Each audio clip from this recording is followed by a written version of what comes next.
שתומך באלפי בני ישיבה, והוא עצמו הוא בעל בית, אז נקרא לו רב, כי כולם לומדים תורה בגללו, אז הוא זכה לתואר רב? ודאי שהוא אדם מכובד, מרן כותב אפילו קמים מפניו. אבל לקרוא רב, או להתפגם מזה שלא קראו לו רב? בא בחור שואל אותו לגבי הרב אברג'ל. הוא אמר לו, שאלתי אותו, הוא אמר שלשבור דיסקים של זמרים זה לא לפי ההלכה. שימו לב מה הוא עונה לו. קח את הרב אברג'ל שלך, תעטוף אותו עם העטיפה של הדיסק ותתקע אותו בכותל. שים אותו בכותל. מה זה? מה זה? ככה לשון מדברת גדולות. לצאת חכמי ישראל על מי שבא לו. והנה עכשיו הגדיל לעשות לצאת על רבנו עובדיה יוסף בפומבי. אותו המכתב שכתב הרב עליו, שאמר לו, כותב שם הרב, האיש הנ"ל הקדיח תבשילו. מה הוא כותב על זה?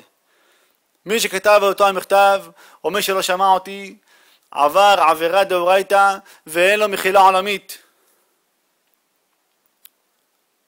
אמרו לו, ואם זה הרב עובדיה? אמר, עדיין זה עבירה. אין לו בעיה לומר לדור שעבר עבירה דאורייתא. הרי ודאי שהוא מבין יותר מכולם. הוא אפילו לא מבין על מה אמרו הקדיח תבשילו. הוא חושב שהקדיח תבשילו זה בגלל המפלגה, זה לא בגלל המפלגה. וכאותם הדיבורים הנוראים שיוצאים לו פה על כל גדולי ישראל.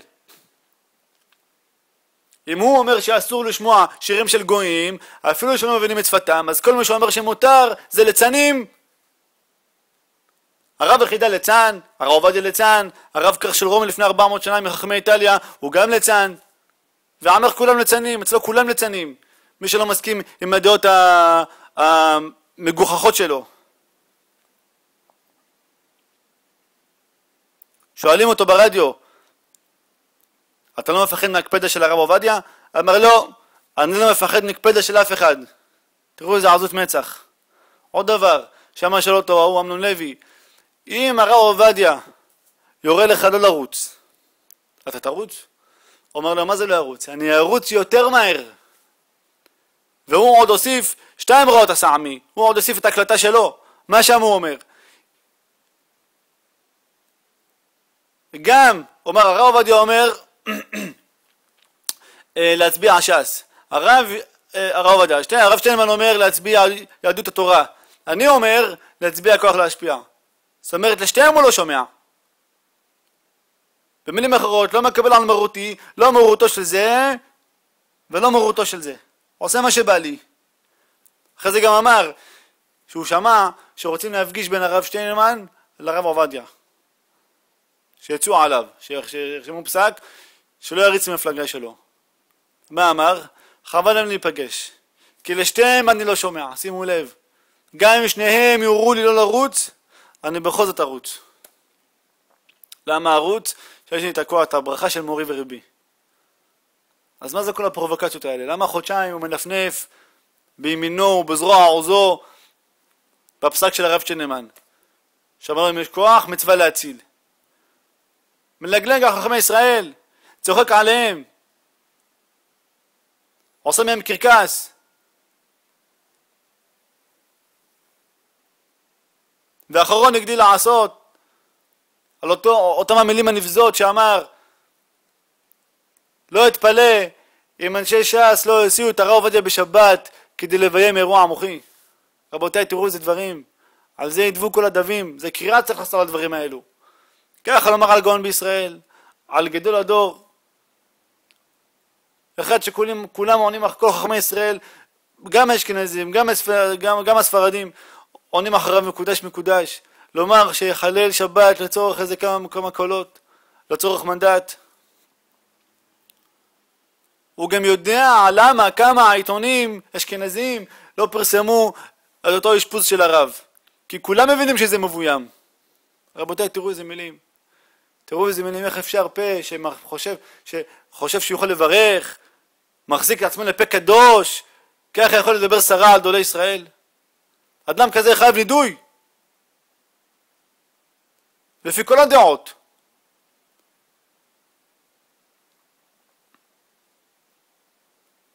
ואתמול בשיעור האחרון שלו, מלגלג על דבר החלום של הרב עובדיה. אם האדם ילמד הלכות, הלכות, הלכות, הלכות, הלכות, ולא לומד מוסר, יכול להיכשל בעבירות חמורות. אחרי זה מה הוא אומר? אני לא מזלזל ברב עובדיה. אני לא מזלזל. שמעתם אותי מזלזל בו? לא, בכלל לא מזלזל. מכפיש את שמו השכם והערב, אותו ואת בניו, את בני ביתו, את השליחים שלו. למה אצל הרב פנגר זה כן נקרא ביזיון התורה, אצלו זה לא נקרא ביזיון התורה? מה, בשמיים יש חוקים אחרים? חוקי אמנון יצחק זה חוקים אחרים?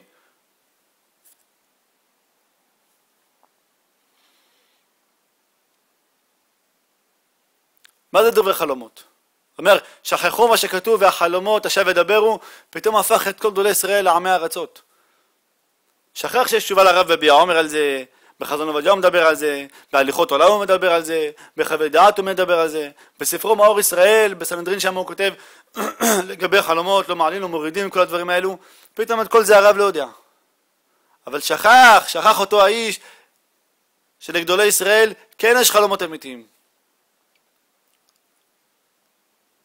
אפילו מרן בשולחן ערוך פסק באחד המקומות כמו על פי החלום.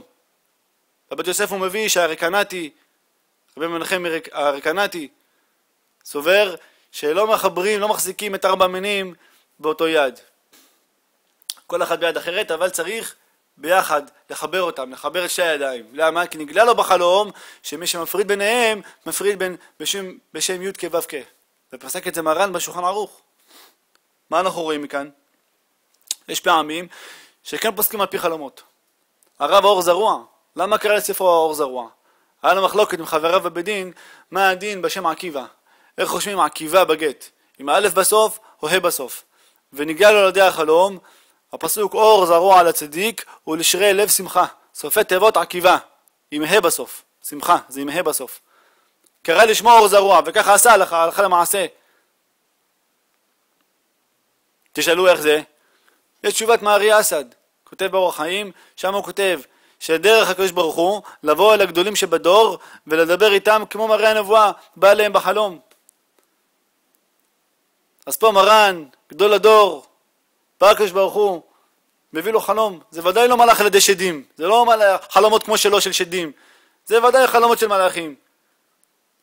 ורואה אותו בחלום, את אותו אמנון יצחק, ושואל אותו שאלה, ועוד שאלה, ועוד שאלה, ועוד שאלה. 10 שאלות שואל אותו, שום דבר הוא לא יודע. אמר לו, יונתן, את כל זה לא יודע, איך אתה רוצה להקים מפלגה? אתה רוצה להנהיג את העם? הלכות אתה לא יודע, אתה רוצה את העם להנהיג? תשאיר את הגדולת ההנהגה לחכמי ישראל. מה אתה תוקע עצמך ביניהם? הוא מלגלג על אותו החלום.